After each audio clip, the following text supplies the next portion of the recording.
Hey guys, welcome to episode 11 of COVID Comms. It's the weekend and I'm sharing a few thoughts around the difference between social and physical isolation.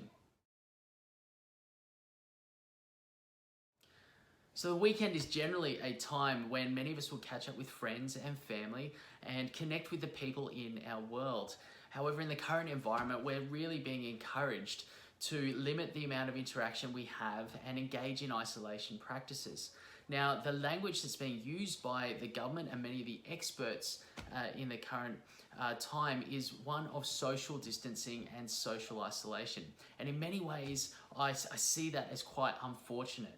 As a psychologist, what I would much prefer to see is the language of physical distancing and physical isolation.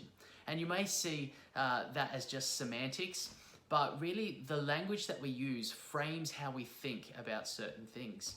Now, from the psychological literature, what we actually know is that social isolation and a lack of social connection is a greater threat to your mortality rate than obesity, than heart disease, than alcohol, tobacco, and many other chronic health conditions that you have. See, a lack of social connection is a fast track to mental health issues and depression and will result in things like suicide.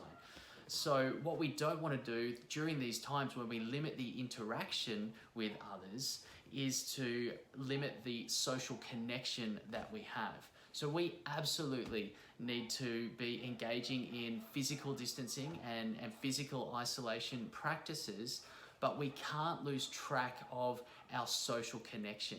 So that may look slightly different in these current environments. You know, for me and my family, my cousins have a catch-up generally on the first Saturday of every month. And that looks slightly different today than it did in months gone by. And so I just wanted to give you a bit of an insight as to what that looked at and share some of my world and how all this plays out for me. Nice.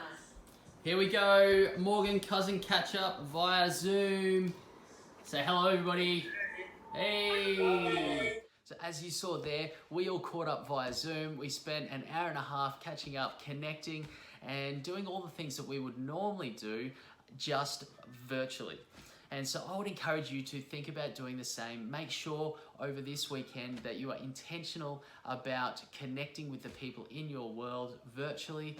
And if you're a leader, I'd really encourage you to just think about your language that you use with your team and be intentional in that space. Remember, the language you use shapes and frames how we think about certain issues. And we want to make sure we maintain our social connection to maintain our well-being during this time. Hey, I hope that's been helpful for you. If you are connecting in some way, in an unusual way than normal, then chuck it in the comments box below. I would love to hear. And as usual, if you have found this valuable, please share it with your network. We'll see you next week for more COVID comms. Until then, lead well.